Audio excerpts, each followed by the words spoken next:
and welcome. Let's take a look at our top story that we are tracking for you.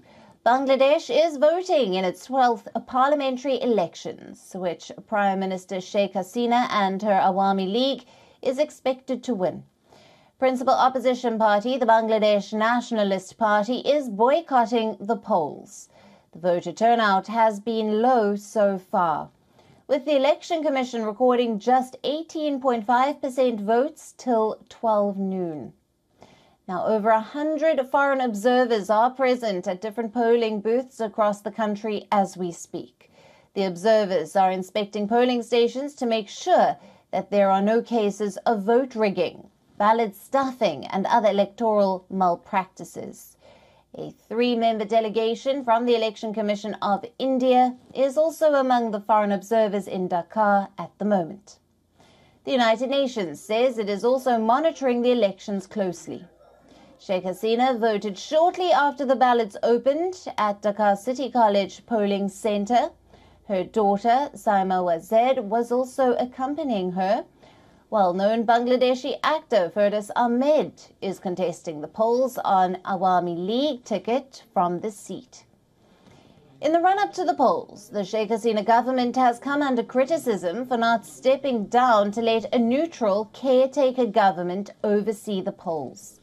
Hasina and her Awami League party maintains that free and fair polls can be conducted in the country under existing government, and that there is no need for a caretaker government. The Bangladesh Nationalist Party has given a call for now cooperation and urging people to boycott the elections. I just want to ask you, credibility, I have to prove credibility, right? To whom? To whom? A terrorist party? A terrorist organization? No. I have my accountability to people, to the people. Whether people accepted it or not, whether they have accepted this election or not, that is important. That is important to me. So, I don't care. Bangladeshi cricketer and candidate for the ruling Awami League party, Shakib Al-Hassan, is also in the race. Moments ago, he cast his vote at a polling booth in Magura, from where he is contesting. 33 BNP leaders have defied the party's boycott stance by contesting the polls as independents. 17 sitting Awami League lawmakers are contesting the polls as independents. The independents are also challenging 15 cabinet ministers on their respective seats. More than 400 independents are in the race this time. I'm confident because we did many things. The peoples of entire Bangladesh love Sheikh Hasina. That is the thing. Meanwhile, several reports of violence have started to emerge from different parts of the country. The MP supported clash with police in Chattogram region, where the security forces resorted to firing shotguns. Now, the police say that the situation has now been brought under control. A crude bomb was thrown inside a polling station in Jessore, which injured 3 people. Now, a local Awami League leader in Munshiganj was found dead with stab wounds near a polling centre in Munshiganj, and voting was cancelled at a polling centre in Narsingi. This over allegations of ballot stuffing. An anti-voter rally was also carried out by the opposition supporters in Dhaka. A passenger train set on fire, killing at least 4 people over the weekend. At least 14 polling centres and 2 schools in 10 districts were set on fire between Friday evening and early Saturday. Troops have fanned out across Bangladesh to maintain peace, while nearly 800,000 police, paramilitary and police auxiliaries will be guarding polling booths throughout the day. Around 25,000 opposition cadres, including the BNP's entire local leadership, were arrested in the ensuing crackdown. The government puts the figure at 11,000. About 120 million voters are choosing from nearly 2,000 candidates for the 300 directly elected parliamentary seats.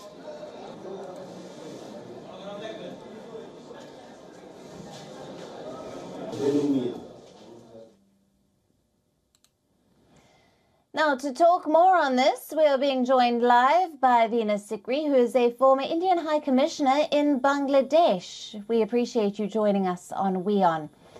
Now, India and Bangladesh share cultural, ethnic, and linguistic ties. In your opinion, how do you think the results of today's polls will affect New Delhi and Dhaka ties? Well, first of all, I think I do appreciate that the bilateral relationship between India and Bangladesh has developed very well over the last decade.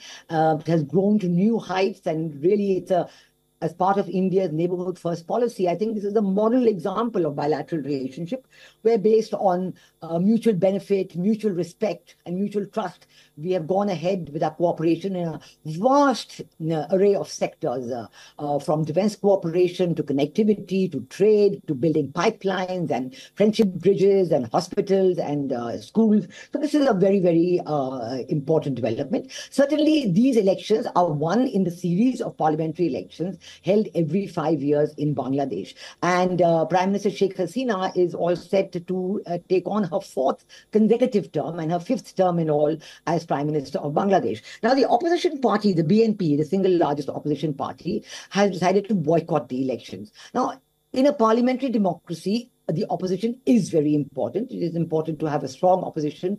It is important for elections to be free and fair, and it's important for elections to be participatory. But at the same time, if a parliamentary party under any circumstances is refusing to come and take part in the elections, what can the government do? The BNP's main point is that Sheikh Hasina must step down and there must be a caretaker government before BNP will decide to participate. But according to the Bangladesh Supreme Court, many years ago, they had declared this system of caretaker government as unconstitutional, given the Bangladesh system of parliamentary democracy. Because in a parliamentary democracy, you cannot have an unelected head of government. So, since the Supreme Court gave that decision, the requisite constitutional amendment was introduced and passed, and Bangladesh no longer has a caretaker government system. So to use this as an excuse for not participating is stretching it a bit too far. Secondly, and I think even more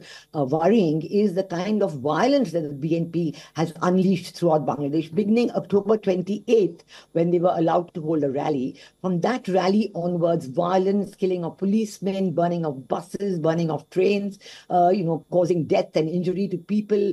A mother and her very young child passed away in the train burning. It's tragic what is happening. Even as of now, poll stations are being burnt and some schools have been burnt. So this violence is very uncalled for. The key factor today in the voting, I think, is going to be what the percentage of voter turnout is. So far, in the first 4 hours of voting, since the polling opened at around 8:30 or so, I think, around 8, it did open. So by 12 or 12:30, it was about 18 to 20%.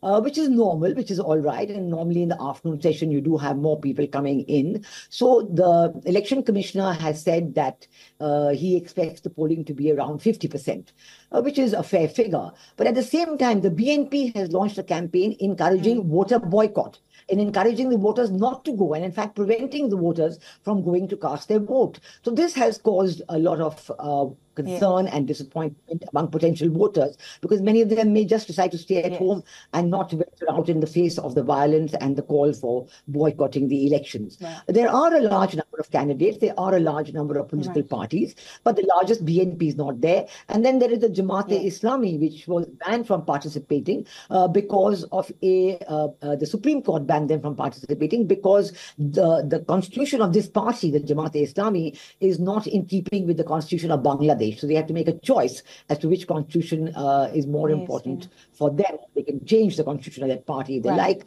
but they haven't done so yet. But we do have the Jatiyo Party participating. So let's see how the results come out this evening and tomorrow morning. Right. Veena, thank you very much for being with us on this broadcast and for your valued insights on all that's taking place in Bangladesh's voting. Thank you.